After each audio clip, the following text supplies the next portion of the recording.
What's up guys, welcome to my channel. It's me, your loyal friend Charlotte. Okay, what's wrong with me? Today's topic is all about how to use a minimum of tools in Clip Studio Paint to create a manga. In this video, I will only use the basic tools to make the procedure as simple and quick as possible. I think it's a good way to get started drawing manga. If you guys love my content, don't forget to subscribe to me and turn on the notification so you won't miss my next video. Thank you. Now let's begin.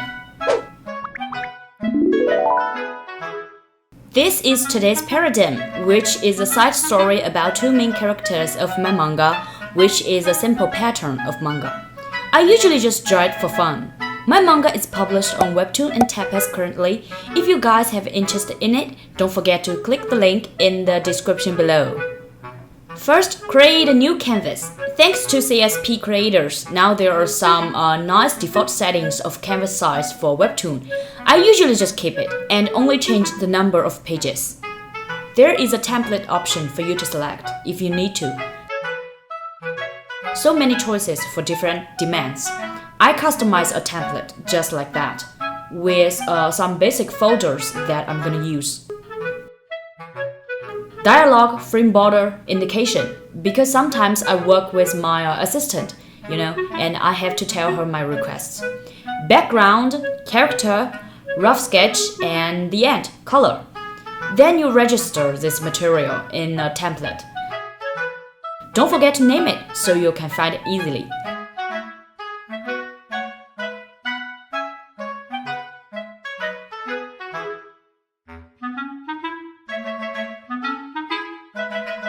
But today I'm not gonna use it, just a simple canvas will be enough. Okay, now we have a long blank canvas. If you guys want to draw Japanese style manga, they also have some default size for that.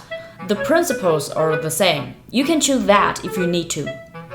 Here is a storyboard of what I'm gonna draw today. It's very simple, just 4 panels. I created it just for today's tutorial. Remember, always concept before you pick up your pen. I always spend most of my time in conceiving the plots.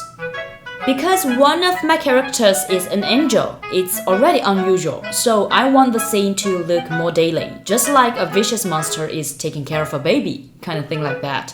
So I'm gonna draw the angel picks up his friend when she has forgotten to bring umbrella after she went shopping.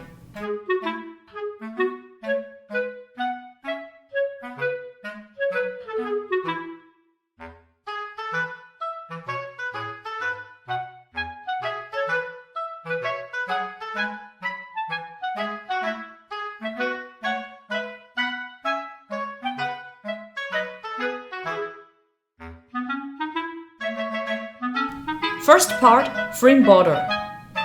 You can draw a frame border first. I'm the one who likes to finish all rough sketches, then draw a frame border based on it. The tool is so convenient. When I drew manga on paper, it took me time to draw it, because it's so hard to keep your lines from inclined. The frame border I'm using for this side story is customized by myself, because I want it to look hand-drawn. If you guys want to know how to do it, let me show you. First, create a long blank canvas. Then draw a reference line because we have to show that these 2 points could connect to become continuous patterns. Adjust the line until it looks natural. Then rasterize a vector layer. Register the pattern as an image. Tick the use for brush tip shape. Change its name. Done. Then go to the frame border. Rectangle frame, subtool detail, brush tip. All you have to do is click the add brush tip shape and find the pattern you registered before. You may have to adjust the angle and the thickness. Oh, don't forget to turn on the ribbon button and roundness of corner button. There, we made it. It's a little complicated, I know, but you have your own customized frame border right now. Just try it. You can just use the default one, which is a rectangle frame border, which is what I use the most. You can divide the frame border with this tool. See? Just like that. Then stretch or shorten, whatever you need. Second part, the pen. The pen is the ordinary tool we know. We can change the parameter to adjust the pen tools. It's too complicated. You don't want to mess around with it, and you do have to remember the parameter that you adjust in case you change your computer. The voice of experience, guys, trust me. Okay, I like using G Pen. You can adjust slightly until you are satisfied. It's basic on your custom. So for your reference, I will show you my adjusted parameter.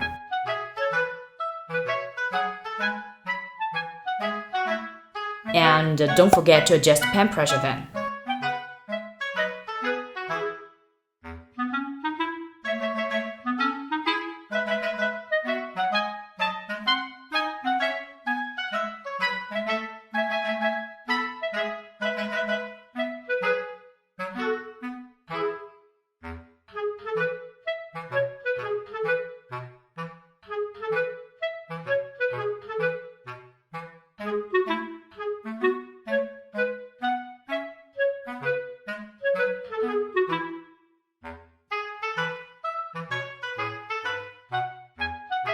At this time, I want to use a brush that simulates the mechanical pencil to match the style of the frame border. This brush is for Photoshop, but we can use it in the latest CSP. How great is that? You can also download it from CSP Material Assets. Just pick up a brush that looks like a mechanical pencil. Third part, vector layer and eraser. Okay, when I ink lines, I will only use a vector layer, because in case I have to adjust my drawing like this. And it's so easy to erase with a vector eraser. God bless the one who invented this. It's so brilliant and shortens my drawing time. The reason I created this video is that when I learned how to draw manga with Paint software, I searched a bunch of tutorials to acknowledge what to do. The majority of tutorials I watched are systematic. Introduce every tool roughly, then you would know what the software can do. For me, I sincerely just wanted to learn the ways and the tools are related to manga, which means some of the tools I might never use at all. Then it hit me, why can't I just make a video for those who want to learn the tools that are used to draw manga? Fourth part, perspective ruler. Now I'm gonna tell you, this baby is the reason why I gave up drawing on the paper, which seems impossible to draw this way when sometimes the perspective point is far, far away and it's killing me. I would push myself crazy to draw things accurately. Seriously, I think I might have an obsessive-compulsive disorder. Just kidding. I always draw a rough sketch of a background first, then I draw perspective lines basic on it. It's such a lifesaver. You will know what I mean if you draw these things on paper. This is so convenient that I'm gonna cry.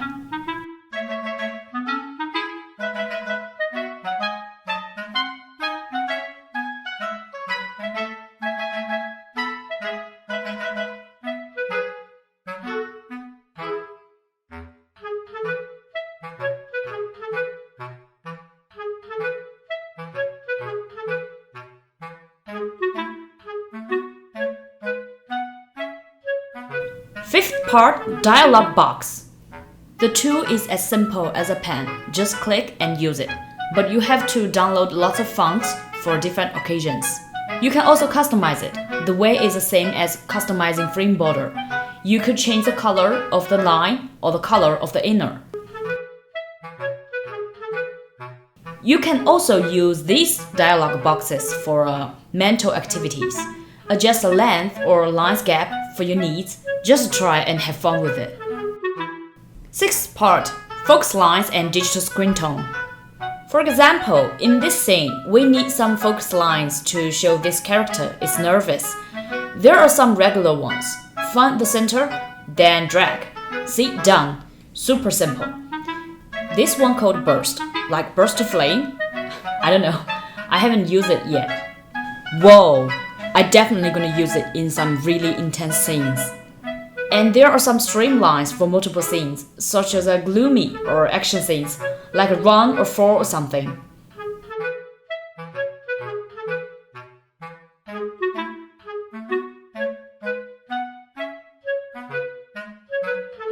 You can also use screen tone to fill in the blank area. to make your panel less monotonous. And if you like black and white manga, it's okay too. Or you can also change the color. It all depends on what type of manga you draw. Sometimes I use a gradient tool to make the screen tone look more variable. Since I'm not an expert on coloring, so I'm just gonna skip the processing. I don't want to make this video too long. It's supposed to be easy and quick. And the original manga is black and white, so yeah. Speaking of coloring, there's one thing that is kinda unique in CSP, is a fill tool.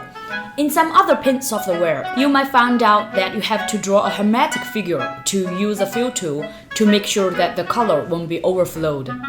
But in CSP, it's okay that the line of your drawing has tiny gaps. You could adjust the close gap to solve this problem. Okay, done. Now let's up the file. Then export our drawing with a format that you want. You can choose to export one page in a single layer or multiple pages in different layers. It's your choice.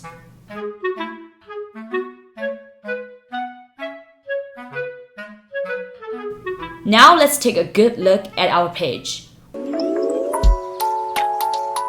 What accomplishment! That's it. I hope you enjoyed my video. See ya!